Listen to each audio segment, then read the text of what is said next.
बघा तर मग पुढचा प्रश्न किंवा समोरचा प्रॉब्लेम तुमच्या समोर आहे. बघा बऱ्यापैकी तुम्हाला आयडिया या भागाची मिळाली की ॲप्रॉक्झिमेशन फॉर्म्युला ह्या भागाशी रिलेटेड हा आपला पार्ट सुरू आहे आणि एक सोपा पार्ट आहे. कुठंतरी एक फॉर्म्युला आपण टार्गेट करतो आणि त्या फॉर्म्युल्याचा वापर करून आपल्याला या एक्सरसाइजमध्ये जे उदाहरणं आहे ते सॉल्व करून दाखवणं आहे. बस इतकं फक्त लक्षात असू द्या. आता या ठिकाणी काल जे आपण 2 उदाहरणं बघितले ना, त्या उदाहरणाला व्यवस्थित प्रॅक्टिस द्या.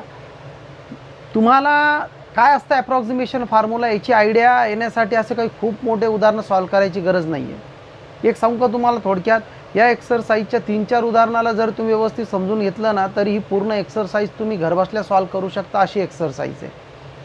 म्हणजे ह्या एक्सरसाइजसाठी असा विचार करूच नका की मला प्रत्येक प्रॉब्लेम हे शिक्षकांनी समजून सांगणं आवश्यक आहे तरच मी तो करणार.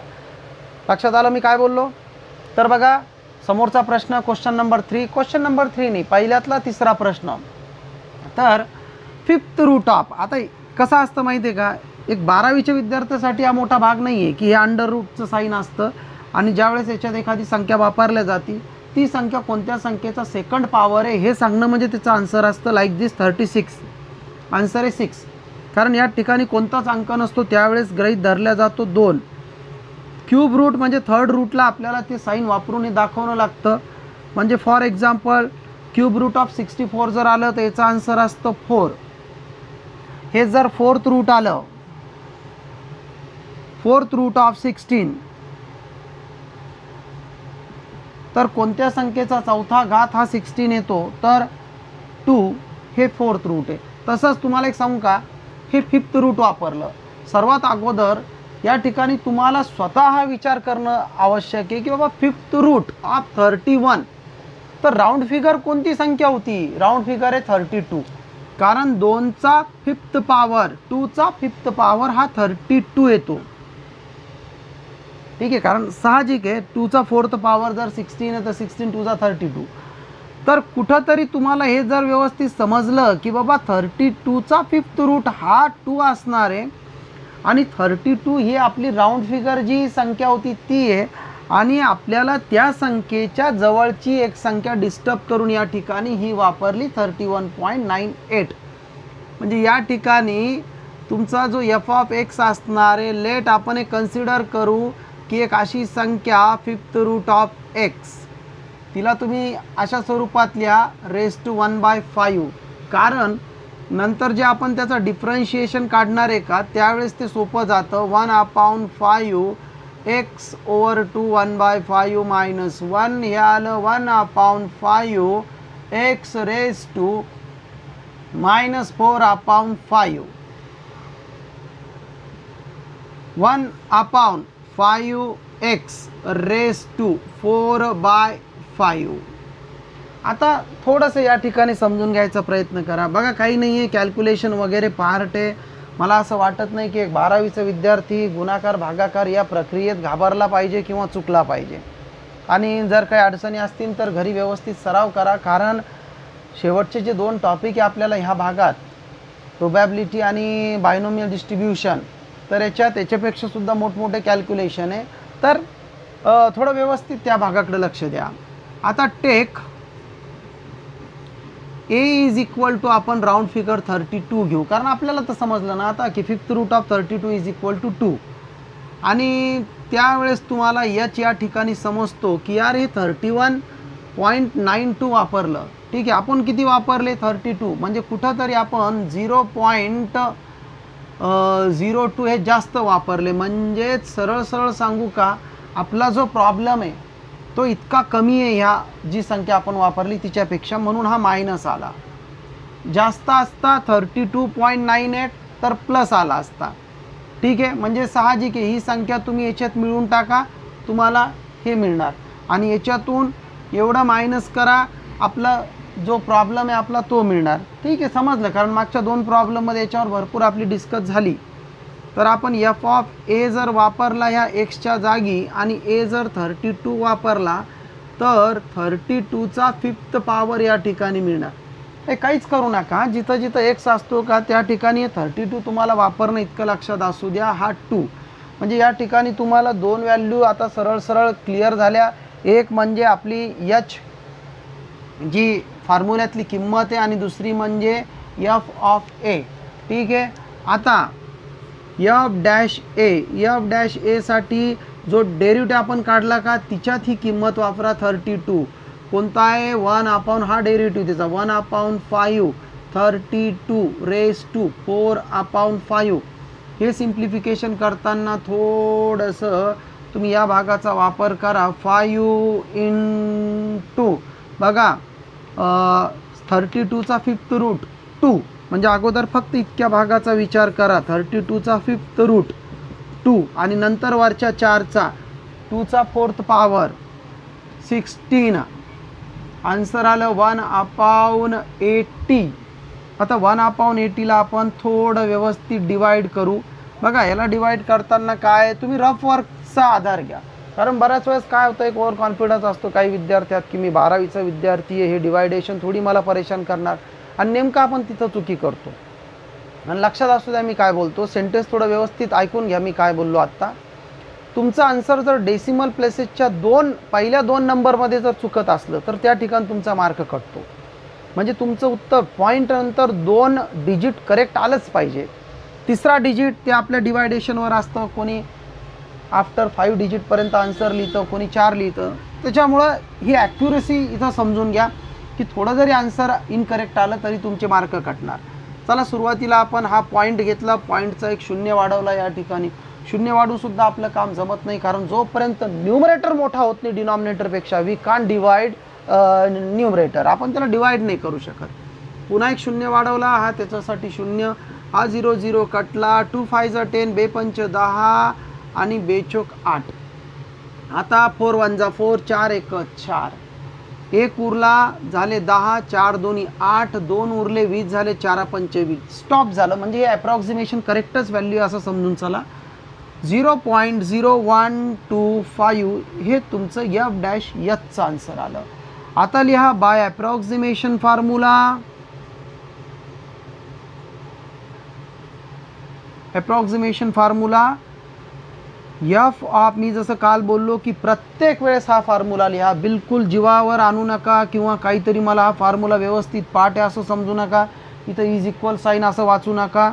ए plus H approximately F of A plus H into F dash A. आता वरच्या जे आपण बघितलं त्याच्यात सगळ्या ह्या ज्या किमती आहे वी हॅव अवेलेबल या आपण ऑलरेडी फाइंड केल्या, आपल्याकडे आहे त्या. मग आपण या ठिकाणी 5th रूट ऑफ 31.98ला डायरेक्टली फाइंड करू शकतो. एफ ऑफ ए किती आहे 2, चला घेऊन टाका 2. एच किती आहे मायनस 0.00 सॉरी एकच 0 आहे 0.02. आणि नंतर एफ डॅश ए किती आला 0.0125. ठीक आहे. तर आता हे तुमचं नियर अबाउट फायनल आन्सर बघा. 2 5 10, 2 5 10, 2 2 4 आणि 1 5, 2 1 2. आता गुणाकार तर पूर्ण झाला, पण या प्रोडक्टला किती डिजिट नंतर आपण पॉईंट वापरणार काउंट करा. या संख्या 1 2 3 4 ज्या 2 नंबरचा आपण प्रोडक्ट केला ना तिच्यात एका संख्येत आफ्टर 4 डिजिट पॉईंट आहे आणि दुसऱ्या संख्येत आफ्टर 2. दोन्ही नंबरचे ॲडिशन करा आणि आफ्टर 6 डिजिट आपल्याला त्या ठिकाणी प्लस साईन पॉईंट हा वापरणं लागणार. 1 2 3 4 5 6 म्हणजे आपलं फायनली आन्सर काय आलं 0.000250. समजून घ्या हा भाग, कारण बऱ्याच वेळेस काय होतं या ठिकाणी आपण कळत न कळत अशी एखादी चुकी करतो. आता समजा पॉईंट नंतर 3 शून्य तुम्ही 2च वापरले किंवा 1च वापरला, झालं ना ते. म्हणजे हे समजून घ्या तुम्ही की बाबा या 4 संख्या होत्या, या 2 संख्या होत्या, आपल्याला 6 संख्येनंतर पॉईंट वापरणं या ठिकाणी आवश्यक आहे. मग आता सबट्रॅक्शन करताना पहा त्याचं 0000250. या 0ला महत्त्व नसतं. हा 10तून 5 गेला 5, इकडं उरले 9. 9 - 2 सबट्रॅक्शन झालं 7, 9 9 9 आणि हा 1 1.9975. तुम्ही आन्सर लिहिताना 7 पर्यंत सुद्धा लिहू शकता, पण मी ते पूर्णच्या पूर्ण आन्सर लिहिलं.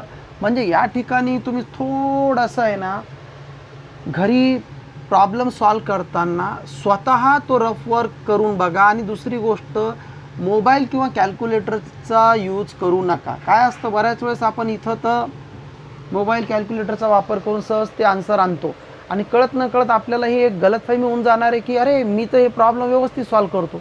पण तिथं आपण विचार करत नाही की मी हा जो प्रोडक्ट या ठिकाणी आणला किंवा क्लिअर करून डायरेक्टली मोबाईलच्या साहाय्यानं वापरला आणि एक्झाममध्ये आपण मोजकं त्या ठिकाणी चुकतो. आणि ही बऱ्याच विद्यार्थ्यांची होणारी चूक आहे. मी पुन्हा एकदा रिपीट करतो, मोबाईल कॅल्क्युलेटरचा वापर न करता चुकू द्या. 1-2 वेळेस तुम्ही प्रोडक्ट चुकले तरी चालेल, कारण नंतर तुमच्या लक्षात येतं अरे हां मी ही चुकी करतो आणि ते अंडरलाईन झाल्यानंतर पहा तुमचं उदाहरण चुकणार नाही. तर मला वाटत नाही की काही नवीन भाग या उदाहरणात होता. व्यवस्थित लिहून घ्या आणि पुढचं उदाहरण बघा.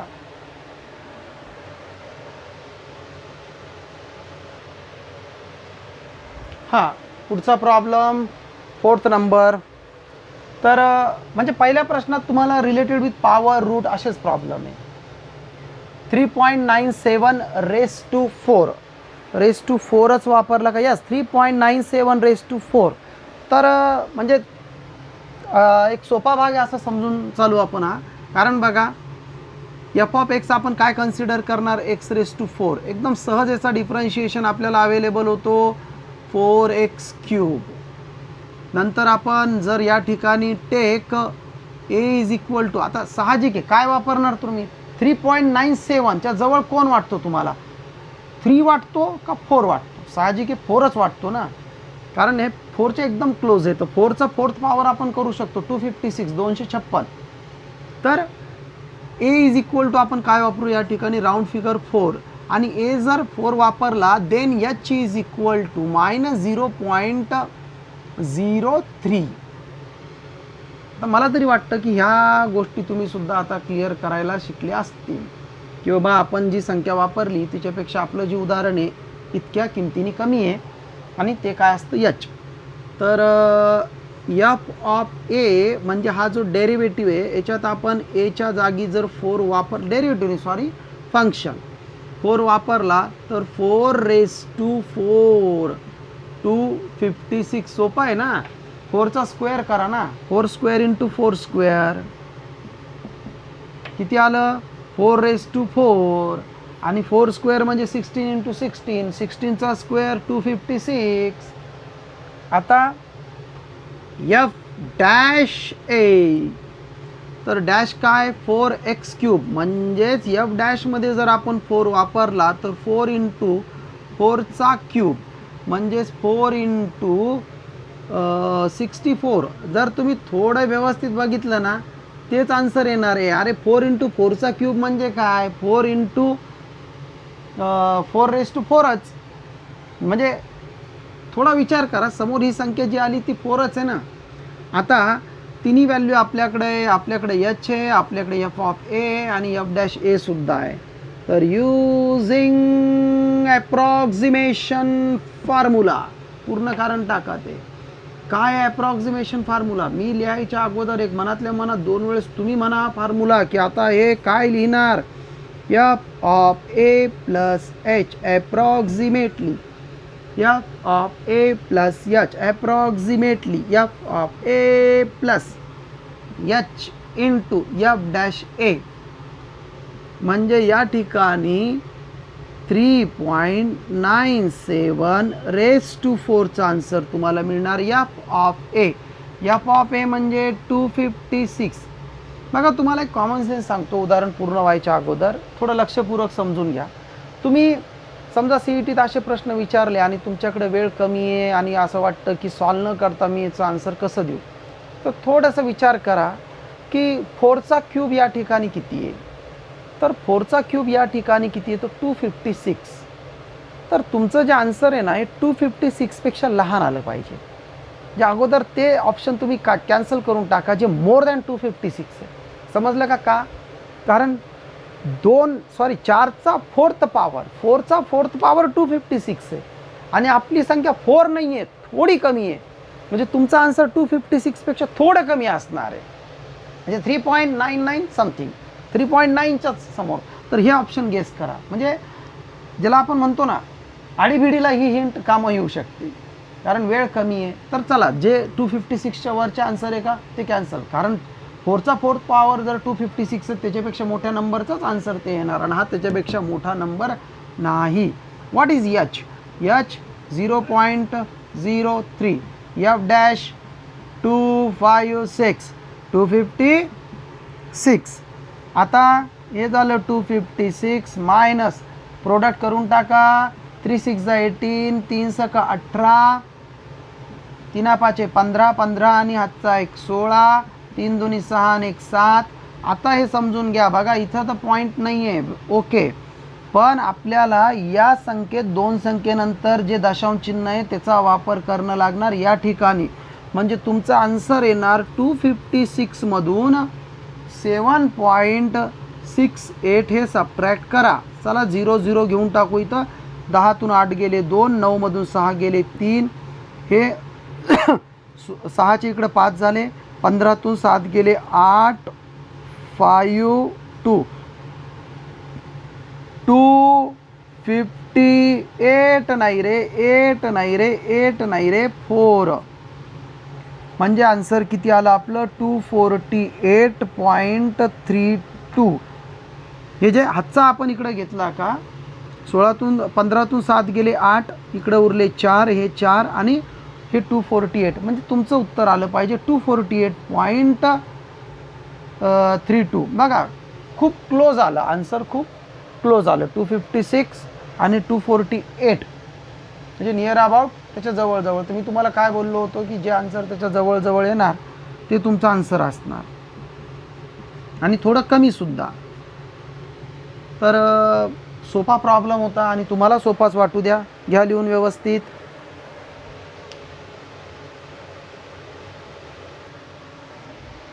बघा शेवटचा सब क्वेश्चन या पहिल्या प्रश्नातला 4.01 क्यूब. थोडासा एक वेगळाच पार्ट या प्रश्नात वापरला. सोपा प्रश्न शेवटी वापरला आणि जे अवघड प्रश्न होते, अवघड म्हणता येणार नाही कारण हा या 5 पैकी सर्वात सोपा प्रश्न. कसं सांगतो बघा, एफ ऑफ एक्स आपण कन्सिडर करणार एक्स क्यूब. मला वाटत नाही की एक्स क्यूबचा डेरिव्हेटिव्ह तुम्हाला काढता येणार नाही, थ्राइस एक्स स्क्वेअर. या ठिकाणी आपण असं लिहू की take A is equal to 4, आणि इथं हे गेस करणं खूप सोपं आहे की ए हा 4च आहे आणि एच आला 0.01 या ठिकाणी. असं केल्यानंतर आपल्या लक्षात या ठिकाणी येतं की एफ ऑफ ए म्हणजे जर आपण 4 वापरला तर हे 4चं क्यूब येणार 64. किती सोपं होतं ते पहा ना. आता जर याच्या डेरिव्हेटिव्ह आपण ए वापरला तर डेरिव्हेटिव्ह होता त्याचा थ्राइस एक्स स्क्वेअर म्हणजे थ्राइस 4चा स्क्वेअर म्हणजे 3 × 16 48. वाटतं ना सोपं. आता तेच कारण using approximation formula.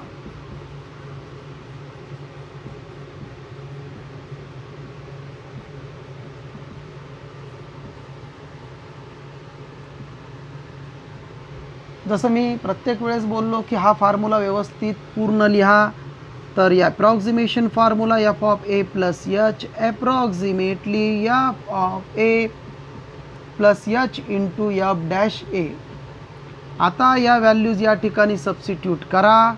4.01चा cube F of A काय आला, एफ ऑफ ए 64, एच किती आला प्लस 0.01 आणि हा इंटू 48.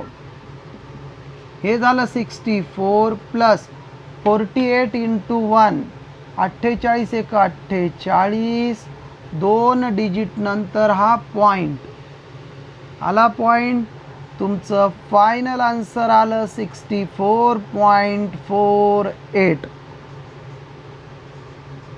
खरंच हा एकदम सोपा प्रॉब्लेम परीक्षेत विचारला तर 3 मार्कासाठी विचारला जाऊ शकतो. बघा या ठिकाणी आपला जी सेकंड एक्सरसाइज आहे त्या सेकंड एक्सरसाइजचा फर्स्ट प्रश्न, फर्स्ट क्वेश्चनचे 5ही सब क्वेश्चन पूर्ण झाले. तुम्हाला फक्त मी एक सांगतो की हे 5ही प्रश्न व्यवस्थित सॉल्व करा. कारण काय असतं, जसं जसं आपण समोर जाणार ना, हे तुम्हाला किती व्यवस्थित समजलं याच्यावर पुढचा भाग अवलंबून आहे.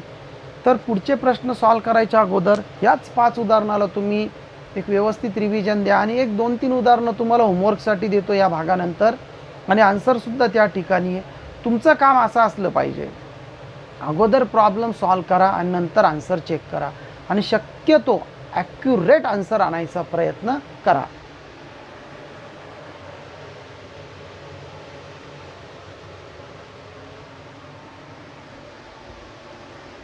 बघा, हा जो होमवर्क आहे, प्रयत्न करा की पहिल्याच अटेम्प्टमध्ये तुमचं जे आन्सर आहे ॲक्युरेटच आलं पाहिजे. कारण तुम्हाला हा भाग व्यवस्थित समजला, हा पार्ट इथं क्लिअर होणार. ठीक आहे, तर होमवर्कला थोडं सिरियसली घेऊन हा होमवर्क पूर्ण करा आणि याच्यानंतर आपण सुरू करणार पुढचा प्रश्न म्हणजे सेकंड क्वेश्चन.